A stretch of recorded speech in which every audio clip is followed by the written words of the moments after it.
Guys आज हम फिर से आप सभी के लिए लेकर आ चुके हैं क्लास 12th फिजिक्स का टॉप 15 लॉन्ग क्वेश्चन यानी भौतिक विज्ञान के 15 महत्वपूर्ण दीर्घ उत्तरी प्रश्न। गाइस अभी तक हम 15 महत्वपूर्ण दीर्घ उत्तरी प्रश्न में से 10 प्रश्न करा चुके हैं। गाइस अगर इन सभी प्रश्नों को आप तैयार कर लेते हो तो आपके बोर्ड एग्जाम का 70 नंबर के फिजिक्स में से कम 30 नंबर अधिकतम 40 नंबर तक की तैयारी हो जाएगी। कैसे होगी तैयारी? क्योंकि गाइस आपको मालूम है ये सभी क्वेश्चन लॉन्ग क्वेश्चन है। अगर आपके बोर्ड एग्जाम में लॉन्ग क्वेश्चन नहीं पूछा गया तो ये सभी प्रश्न आपके बोर्ड एग्जाम में छोटे छोटे करके लघु उत्तरी, अति लघु उत्तरी, बहुविकल्पी के रूप में पूछ लिए जाएंगे। और अगर इन सभी प्रश्नों को तैयार करते हो तो ये सभी प्रश्न अपने आप तैयार हो जाएंगे। और ये जो प्रश्न है पूरे सिलेबस से मैं बहुत ही एनालाइज के जरिए आपको चूज करके दिया हूं। आज मैं 11वें प्रश्न पर डिस्कस करेंगे। इससे पहले 10 प्रश्न जो मैं कराया हूं, अगर आप नए स्टूडेंट हो तो देखना चाहते हो तो कैसे देखोगे? इस वीडियो के नीचे प्लेलिस्ट का लिंक मिल जाएगा, लिंक को क्लिक करना और पूरी की पूरी वीडियोज को एक बार देख लेना। और 30 दिसंबर से पहले अगर आप देखते हो सभी वीडियो को तो 31 दिसंबर को टेस्ट होने वाला है। टेस्ट कैसे होगा ये सभी चीज़ें आपको 31 दिसंबर से पहले बता दिया जाएगा। इस वर्ष 2020 के अंतिम दिन आप लोग टेस्ट देना, उसके बाद 1 जनवरी को आपका टेस्ट का रिजल्ट आएगा। रिजल्ट आते ही आपका एक न्यू बैच स्टार्ट हो जाएगा। उस बैच में क्या किया जाएगा, पूरी सिलेबस के जितने लघु उत्तरी प्रश्न है उसको हम कराएंगे। उसके बाद अति लघु उत्तरी प्रश्न, उसके बाद डेरिवेशन। नहीं हो सकता है मैं 1 से 10 के बीच में डेरिवेशन करा दूं, उसके बाद लघु उत्तरी प्रश्न शुरू करेंगे। इस प्रकार से करते हुए पूरी सिलेबस की तैयारी अच्छे से फिजिक्स और केमिस्ट्री के हम करा देंगे। गाइस इससे पहले आज का लेक्चर चलिए आज शुरू करते हैं। शुरू करने से पहले गाइस अभी तक आप लोग चैनल को अगर सब्सक्राइब नहीं किए हैं तो चैनल को सब्सक्राइब कर लीजिए और इस वीडियो को लाइक करके पूरे कंसंट्रेशन के साथ लास्ट तक देखिए। निश्चित रूप से यह प्रश्न आपको तैयार भी होगा और याद रखने में आसानी भी होगी। तो गाइस चलिए आज का यह लेक्चर शुरू करते हैं। तो गाइस टॉप 15 क्वेश्चन का 11वां प्रश्न है, हाइड्रोजन परमाणु के लिए ऊर्जा आरेख बनाइए। यानी हाइड्रोजन परमाणु के लिए ऊर्जा आरेख आपको बताना है या फिर हाइड्रोजन स्पेक्ट्रम। कई प्रकार से यह प्रश्न आपके एग्जाम में पूछा जा सकता है। हाइड्रोजन परमाणु के लिए ऊर्जा आरेख बताइए, पूछेगा लाइमर, बामर, सेडी को समझाइए। कभी कभी आपके बोर्ड एग्जाम में यह प्रश्न इस प्रकार से भी पूछा जा सकता है कि हाइड्रोजन स्पेक्ट्रम के लिए विभिन्न श्रेणियों की तरंगदैर्घ्य को लिखिए। ठीक है, ये प्रश्न कई प्रकार से पूछा जा सकता है और ये प्रश्न इतना इंपॉर्टेंट है कि किसी न किसी सेट में ये पक्का मिलेगा। यानी बोर्ड एग्जाम तो ये जरूर पूछा जाएगा। डिसाइड आपको यह करना है कि आपके सेट में पूछा जाएगा या नहीं पूछा जाएगा, क्योंकि आपको मालूम है बोर्ड एग्जाम का एक पेपर नहीं कई पेपर बनता है, कई सेट बनता है अलग अलग जिलों को लेकर। तो ये प्रश्न बहुत इंपॉर्टेंट है आपके बोर्ड एग्जाम को लेकर। ठीक है, कभी कभी इस प्रकार से यह भी प्रश्न पूछ लिया जाता है कि हाइड्रोजन परमाणु की ऊर्जा आरेख दिखाते हुए हाइड्रोजन की स्पेक्ट्रल लाइमर, बामर, पासन, ब्रैकेट, हुंड की अवस्थिति का विवेचना कीजिए। इस प्रकार से पूछ लिया जाए, किसी भी प्रकार से पूछा जाए, चाहे जिधर से पूछा जाए, चाहे जैसे ही वो आपका कान पकड़े पूछेगा तो यही प्रश्न आपको लिख के आना यही। और यह प्रश्न कैसे आपको तैयार करना है आसानी तरीके से मैं समझाता हूँ। तो गाइस प्रश्न क्या है आपका, हाइड्रोजन परमाणु के लिए ऊर्जा आरेख का स्तर खींचिए। देखिए क्या होता है, एक कहानी सुनिएगा, कहानी के माध्यम से ये प्रश्न आपको समझाते हैं। मान लेते हैं कि आप घर पे रहते हो, एक दिन कुछ गलत काम कर दिए और आपके पापा या मम्मी आपको मार दिए। ध्यानपूर्वक समझना, इसका कनेक्टिविटी यहाँ से सीधे है। पापा या मम्मी आपको मार दिए, 1-2 तमाचा या फिर डांट दिए, आप गुस्से में आके घर छोड़कर चले गए। आपके पास 100, 200, 500, 1000, 2000, 4000 जो भी रुपया है उसे लेकर जेब में गुस्से में आकर घर छोड़ के चले गए। कहाँ गए? शहर में चले गए। ठीक है, वहाँ पर जाके कहीं इधर उधर भटक रहे हो। 1 दिन भटकोगे, 2 दिन भटकोगे, कब तक भटकोगे? जब तक तुम्हारे पास ऊर्जा रहेगी। ऊर्जा का मतलब वो पैसा रहेगा।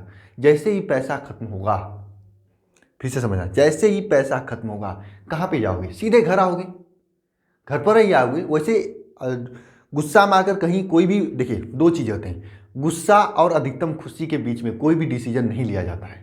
आप गुस्सा में आकर डिसीजन ले लिए कि मुझे घर छोड़कर जाना है, और जरा कमेंट बॉक्स में कमेंट करके मुझे बताना कि कितने ऐसे स्टूडेंट हैं जो इस प्रकार से किए हैं, गुस्से में आकर अपना घर छोड़ के चले गए। तो आप कितने दिन जाकर बाहर रह सकते हो गुस्से में आकर छोड़कर? 2-4 दिन, फिर आना तो है घर पर ही। वही क्रिया यहाँ पर हाइड्रोजन परमाणु के साथ होती है। कैसे होती है मैं समझा रहा हूँ। देखो, हाइड्रोजन परमाणु हमेशा लोअर स्टेज में रहता है, n = 0, न्यूनतम कक्षा में रहता है, अपने घर पर रहता है। लेकिन जब कभी हाइड्रोजन परमाणु को वाह्यतम ऊर्जा दी जाती है, क्या दी जाती है? वाह्यतम ऊर्जा, वाह्यतम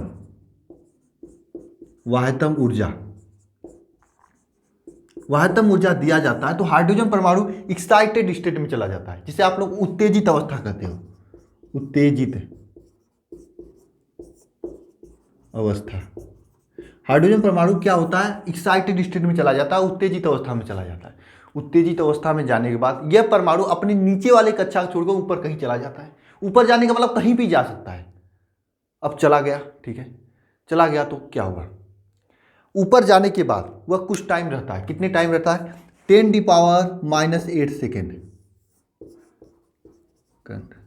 इतने टाइम ऊपर जाकर रहता है। उसके बाद ऊपर से उसका एनर्जी खत्म हो जाती है और एनर्जी को लास्ट करते हुए, माने एनर्जी बाहर निकालते हुए, जो जेब में पैसा है, जो जेब में ऊर्जा है, उसके ऊर्जा को बाहर निकालते हुए नीचे आता है। ऊर्जा को बाहर निकालना क्या जो होता है, एक ऊर्जा को बाहर निकालते हुए, ठीक है, वह नीचे आता है।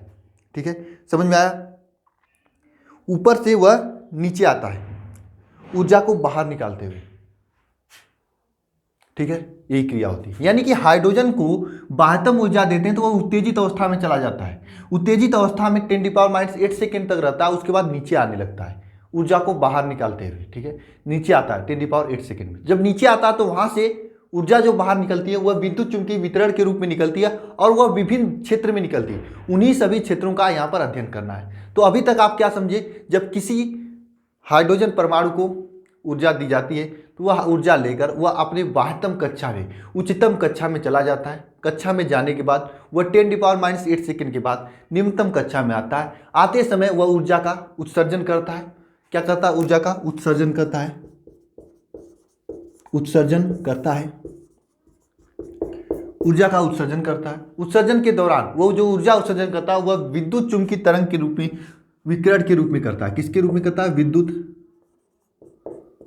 चुंबकीय विकिरण। वह विद्युत चुंबकीय विकिरण के रूप में करता है और उन्हीं विद्युत चुंबकीय विकिरण को पढ़ने के लिए हम यहाँ पर लाइमन बामर प्रेस्टन ब्रैकेट हुंड श्रेणियां पढ़ेंगे। ठीक है, यही चीज है। अगर आपको इसके लिखना हुआ तो क्या होगा, जब परमाणु को बाह्य ऊर्जा दी जाती है तो वह निम्नतम कक्षा को छोड़कर उच्चतम कक्षा में चला जाता है। वही बात है, जब बाह्य ऊर्जा देते हैं तो वह निम्नतम कक्षा को छोड़कर उच्चतम कक्षा में चला गया। चले जाने के बाद क्या होता है, परंतु 10⁸ सेकेंड के बाद वह सीधे अन्य ऊर्जा स्तर में या निम्नतम ऊर्जा स्तर में लौट आता है। 10⁻⁸ सेकेंड के बाद वह सीधे अन्य ऊर्जा स्तर से निम्नतम ऊर्जा स्तर में लौट आता है। लौट कर आता है तो वह विद्युत चुंबकीय तरंग या विद्युत चुंबकीय विकिरण उत्सर्जित करता है। ठीक है, अब उन्हीं विद्युत चुंबकीय विकिरण को हम पढ़ेंगे। ठीक है, सबसे पहला विद्युत चुंबकीय विकिरण जो उत्सर्जित करता है वह किस क्षेत्र में आता है और क्या होता है उसके बारे में पढ़ने जा रहे हैं। तो हेडिंग कर लीजिए, सबसे पहला विद्युत चुंबकीय विकिरण क्या है। आप लोग ऐसा करिए, इससे पहले आप इसे हेडिंग डालकर लिख लीजिए इतना। ठीक है, वो फिगर अभी मत बनाना, जब मैं समझा दूंगा तब बना लेना। ठीक है, सबसे पहला विद्युत चुंबकीय विकिरण जो है आपका आता है लाइमन श्रेणी। लाइमन श्रेणी क्या होता है, लाइमन श्रेणी देखना, अगर वह अपने n=1 कक्षा में आए, ऊपर से किसी भी कक्षा से लौट कर आए n=1 कक्षा में, तो इस प्रकार के विकिरण को लाइमन श्रेणी कहते हैं। अगर इस प्रकार से हो कि उच्चतम कक्षा से, उच्चतम अवस्था से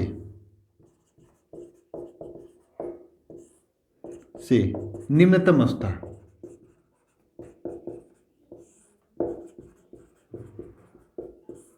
n=1 में आए तो लाइमन श्रेणी प्राप्त होता है। ठीक है, देखना ध्यानपूर्वक, यहां पर मैं उसका फिगर बनाया हूं।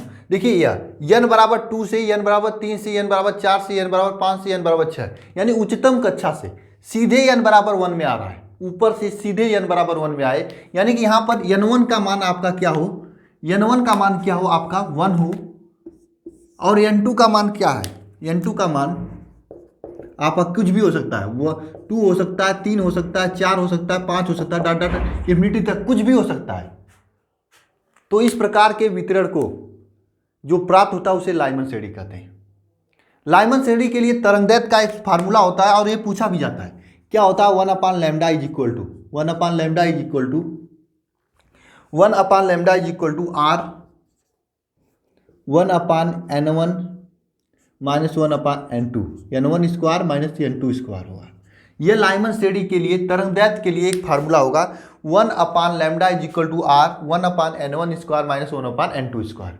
ये लाइमन श्रेणी के तरंगदैर्घ्य के लिए फार्मूला है, ठीक है। अगर लाइमन श्रेणी की बात करें, लाइमन श्रेणी की बात करें तो n1 का मान क्या हो जाएगा, 1 हो जाएगा, और n2 का मान क्या हो जाएगा, यहाँ पर 2 हो सकता है, 3 हो सकता है, 4 हो सकता है, 5 हो सकता है, 5 हो सकता है, डॉट डॉट इन्फिनिटी कुछ भी हो सकता है। तो यही मान यहाँ पे रखेंगे तो 1/λ इज इक्वल टू क्या होगा, आर 1/1 स्क्वायर माइनस 1/n2, ठीक है, ये मान होगा।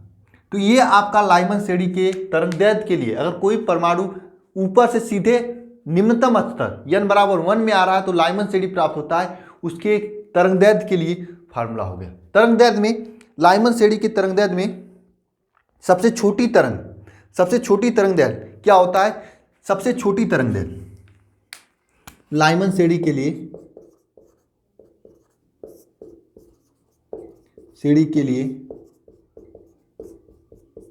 सबसे छोटी तरंगदैर्घ्य, लाइमन श्रेणी के लिए सबसे छोटी तरंगदैर्घ्य तब प्राप्त होता है जब n2 इज इक्वल टू क्या हो, इन्फिनिटी।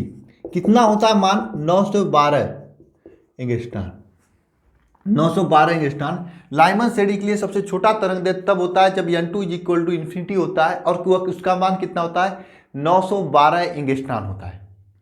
वहीं पर बात करें लाइमन श्रेणी के लिए सबसे बड़ा यहाँ पर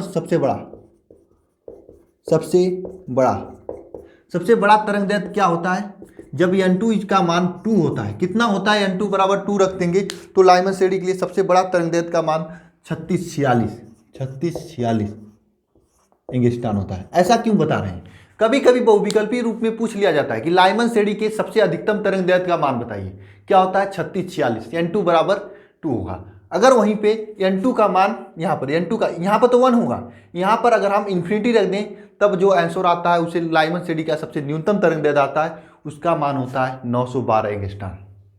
ये चीज़ें होती हैं, इस प्रकार से ये लाइमन श्रेणी होता है। इसी प्रकार से अब इसके बाद एक श्रेणी आती है, उसका नाम है बामर श्रेणी, ठीक है। चलिए ये बामर श्रेणी के बारे में थोड़ा सा पढ़ लेते हैं। बामर श्रेणी में क्या होता है, हेडिंग करिएगा बामर श्रेणी। बामर श्रेणी देखिए फिगर में बामर श्रेणी कहाँ पे बना हुआ है, मैं बनाया हूं,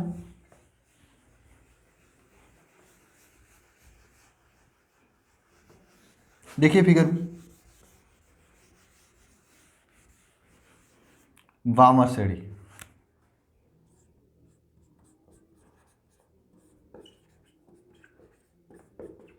देखिए फिगर में यहाँ पर बामर श्रेणी में बना है। बामर श्रेणी क्या होता है, जब वह उच्चतम कक्षा से n1 बराबर 2 में आए, जब परमाणु उच्चतम कक्षा से n1 बराबर 2 में आए तो बामर श्रेणी प्राप्त होता है। जब उच्चतम कक्षा से n1 बराबर 2 में आए तो बामर श्रेणी प्राप्त होता है। बामर श्रेणी के तरंगदैर्घ्य के लिए फार्मूला क्या होता है, 1/λ is equal to R 1/n1 square minus 1/n2 square होता है ना। यहाँ पर बामर श्रेणी के लिए क्या होता है, n1 बराबर 2 होता है और n2 का मान क्या हो सकता है, n2 का मान तीसरे में दूसरे में से आए, यहाँ पर देखना ये बामर श्रेणी तीसरे में से दूसरे में आए या फिर चौथे में से दूसरे में आए या फिर पांचवें में से दूसरे में से आए या फिर छठवें में से दूसरे में आए, ऊपर नहीं बनाए, इसी प्रकार सातवें में से दूसरे में आए, इसी प्रकार से आठवें में से दूसरे में आए, मतलब अनंत में से अगर दूसरे श्रेणी में आता है तो बामर श्रेणी होता है, ठीक है। या फिर तीसरे में से आए, दूसरे में से आए, तीसरे में से आए या फिर चौथे में से, पांचवें में से या छठवें में से या फिर इन्फिनिटी किसी में से, यानी ऊपर से किसी में से दूसरे श्रेणी में आए तो बामर श्रेणी प्राप्त होता है, बामर श्रेणी प्राप्त होता है। अब बात करते हैं बामर श्रेणी के लिए अधिकतम तरंगदैर्घ्य की। अधिकतम तरंगदैर्घ्य कभी कभी बामर श्रेणी का भी पूछ लिया जाता है। बामर श्रेणी के लिए अधिकतम तरंगदैर्घ्य के लिए अधिकतम तरंग दैर्ध्य कब प्राप्त होता है? जब N2 का मान, यानी कि ये तीसरे में से दूसरे में आए, तीसरे में से दूसरे में ट्रांजिशन, ये इस वाले ट्रांजिशन के लिए ये तीसरे में से दूसरे में आता है तो अधिकतम तरंग दैर्ध्य प्राप्त होता है। ठीक है, के लिए कितना आता है, कितना अधिकतम तरंग दैर्ध्य इसका आता है? इसका 65-63 अधिकतम तरंग दैर्ध्य होता है। लैम्डा का मान इसमें 65-63 सॉरी कितना होता है? 65-63 एंगस्ट्रॉम, 65-63। लैम्डा मैक्सिमम लिख सकते हो यहाँ पे, लैम्डा मैक्सिमम यानी अधिकतम तरंग दैर्ध्य के लिए 65-63 आता है। कब अधिकतम तरंग दैर्ध्य आता है? जब यहाँ पर N1 का मान 2 ही रहेगा, N2 का मान 3 रखोगे तब। और न्यूनतम तरंग दैर्ध्य के लिए क्या होता है? न्यूनतम तरंग दैर्ध्य के लिए क्या होता है? जब N2 का मान इंफिनिटी होता है तो न्यूनतम तरंग दैर्ध्य आता है। कितना आता है? लैम्डा मिनिमम का मान क्या आता है जानते हैं आप लोग? लैम्डा मिनिमम का मान आता है 3646 एंगस्ट्रॉम, ये मिनिमम तरंग दैर्ध्य होता है। तो फिर से समझना, बामर श्रेणी क्या होता है? जब कोई ट्रांजिशन उच्चतम कक्षा स्तर से दूसरी कक्षा में आए तो उसे बामर श्रेणी कहते हैं। बामर श्रेणी के लिए तरंग दैर्ध्य का फार्मूला ये होता है 1/λ = r N1 और N2। तो यहाँ पर N1 के स्थान पे 2 रखोगे क्योंकि ऊपर से दूसरे में आ रहा है। N2 का मान तीसरे, चौथे, पांचवें, छठवें, सातवें किसी में से दूसरे में आ जाए तो N2 का मान 3, 4, 5, 6, 7 कुछ भी रखोगे तो इसे कहते हैं बामर श्रेणी। अब हम पाश्चन श्रेणी के बारे में समझते हैं। ठीक है, इसके बाद आता है आपका एक पाश्चन श्रेणी। क्यों सा? पाश्चन श्रेणी। ये क्वेश्चन आपके बोर्ड एग्जाम को लेकर काफी इंपॉर्टेंट है। अब पाश्चन श्रेणी में क्या होगा? सिमिलरली अगर उच्चतम कक्षा स्तर से तीसरे कक्षा में आए तो पाश्चन श्रेणी प्राप्त होता है। भाई साहब ऊपर से एक्साइटेड स्टेट में जाकर पाश्चन श्रेणी, ठीक है। पाश्चन श्रेणी क्या होता है?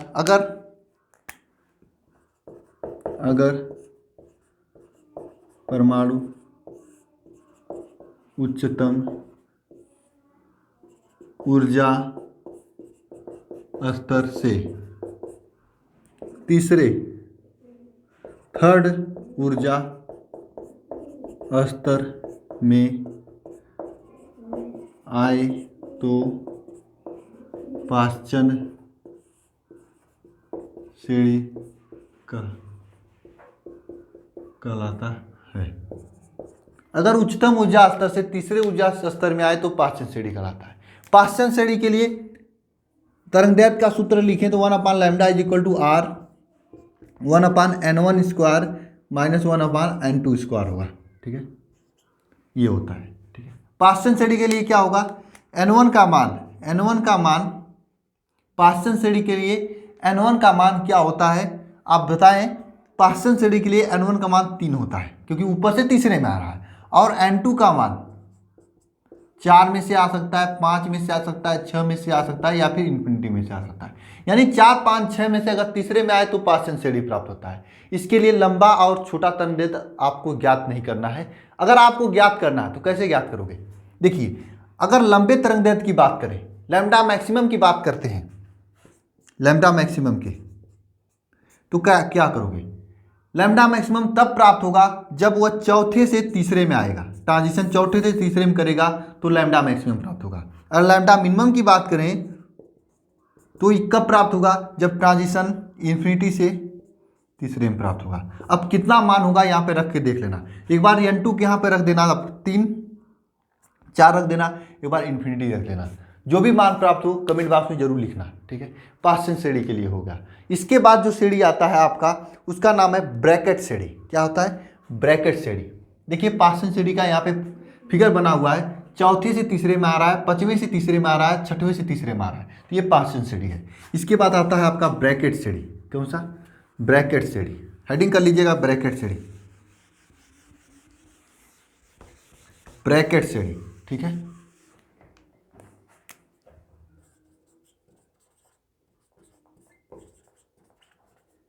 क्या? ब्रैकेट श्रेणी। ब्रैकेट श्रेणी क्या होता है? अगर परमाणु उच्चतम ऊर्जा स्तर से चौथे में आए, किसमें, फोर्थ में। सिमिलरली वही, अगर मान लीजिए इस वाले कक्षा स्तर में आता है, किसे, मान लीजिए पांचवें से चौथे में आ गया, छठवें से चौथे में आ गया, तो इसे कहेंगे ब्रैकेट श्रेणी, इसे कहेंगे ब्रैकेट श्रेणी। यानी कि उच्चतम ऊर्जा स्तर से अगर चौथे कक्षा में आए तो उसे ब्रैकेट श्रेणी कहते हैं। इसके तरंगदैर्घ्य के लिए फार्मूला हो जाएगा 1/λ is equal to R 1/n1 square minus 1/n2 square. ठीक है, ये होता है फार्मूला। यहाँ पर n1 का मान क्या हो जाएगा, यहाँ पर 4 हो जाएगा। क्यों होगा 4? क्योंकि वह उच्चतम ऊर्जा स्तर से चौथे ऊर्जा स्तर में आ रहा है। ठीक है, n2 का मान क्या हो जाएगा ब्रैकेट श्रेणी के लिए, अब 5 से 4 में आ सकता है, 6 से 4 में आ सकता है, 7 से 4 में आ सकता है, इन्फिनिटी तक होगा। ठीक है, इस प्रकार से ब्रैकेट श्रेणी होता है। सिमिलरली उसी प्रकार से अगर इसके अधिकतम तरंगदैर्घ्य की बात करें, लैम्डा मैक्सिमम की बात करें, तो कैसे ज्ञात करोगे, जब ट्रांजिशन 5 से 4 में जाए तो ये लैम्डा मैक्सिमम प्राप्त होगा, और जब ट्रांजिशन मिनिमम के लिए अगर इन्फिनिटी से चौथे में आए तो ये लैम्डा मिनिमम प्राप्त होता है। इस प्रकार से ब्रैकेट श्रेणी के लिए अधिकतम और न्यूनतम तरंगदैर्घ्य ज्ञात कर सकते हो। कितना होता है ये सभी काम आपका है, ज्ञात करके इस फार्मूले में रख करके नीचे कमेंट बॉक्स में कमेंट करना है। मैं जानना चाहता हूँ, मैं बता दूंगा, आपको याद हो जाएगा, क्योंकि ये इतना समझना। बहुविकल्पी प्रश्न में ऐसा प्रश्न काफ़ी बार बनता है कि लैम्डा पार्शियल श्रेणी के लिए अधिकतम तरंगदैर्घ्य या फिर ब्रैकेट श्रेणी के लिए अधिकतम तरंगदैर्घ्य या न्यूनतम तरंगदैर्घ्य पूछा ही जाता है। इसलिए निकाल लेना, आप लोग निकाल के प्रैक्टिस कर लेना। ठीक है, अब आता है ब्रैकेट श्रेणी के बाद एक लास्ट श्रेणी जिसे आप लोग कहते हैं फुंड श्रेणी। अब जरा अपने से बताइएगा फुंड श्रेणी में क्या होता है, फुंड श्रेणी में क्या होता है, फुंड श्रेणी में क्या होता है, जरा अपने से बताइए आप लोग। फुंड श्रेणी में क्या होता है, फुंड में, फुंड हेडिंग कर लीजिएगा, फुंड श्रेणी। फुंड श्रेणी में क्या होता है, अगर परमाणु उच्चतम ऊर्जा स्तर से चौथे की जगह पांचवें में उतर जाए, फिफ्थ में, फिफ्थ ऊर्जा स्तर में उतर जाए तो आपका यहाँ पे फुंड श्रेणी प्राप्त होता है, फुंड श्रेणी प्राप्त होता है या फिर फुंड श्रेणी कहलाता है। अब क्या होगा, यहाँ पे n1 का मान आपका क्या हो जाएगा, 5 हो जाएगा। n2 का मान क्या होगा, n2 का मान क्या होगा, 6 हो सकता है, 7 हो सकता है, 8 हो सकता है, 9 हो सकता है, कुछ भी हो सकता है इन्फिनिटी तक। यानी उच्चतम ऊर्जा स्तर से अगर पांचवें ऊर्जा स्तर में चले आए तो फुंड श्रेणी प्राप्त होता है। अगर यहाँ पे फिगर की बात करें, ये पांचवा है तो मतलब छठवें से पांचवें में आ जाए। इसी प्रकार से सातवां मान लीजिए यहाँ पर है n बराबर 7 है, तो सातवें से पांचवें में आ जाए तो यहाँ पर क्या होता है, फुंड श्रेणी प्राप्त होता है। इस प्रकार से था। आपको याद रखना है कि लाइमन पहले श्रेणी में आने प्राप्त होता है, बामर आपके दूसरे में, तीसरे में पार्शियल, चौथे में ब्रैकेट, पांचवें में फुंड। इस प्रकार से अगर ट्रांजिशन हो तो पूरी की पूरी लाइमन, बामर, पार्शियल, ब्रैकेट, फुंड इस प्रकार से होता है। मैं उम्मीद करता हूँ पूरी बात आपको समझ में आई होगी। अगर समझ में आया है तो वीडियो को लाइक करना अभी तक नहीं किए हो तो। और फिर अब नेक्स्ट प्रश्न,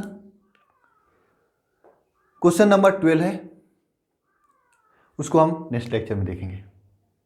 वीडियो देखने के लिए आप सभी को धन्यवाद।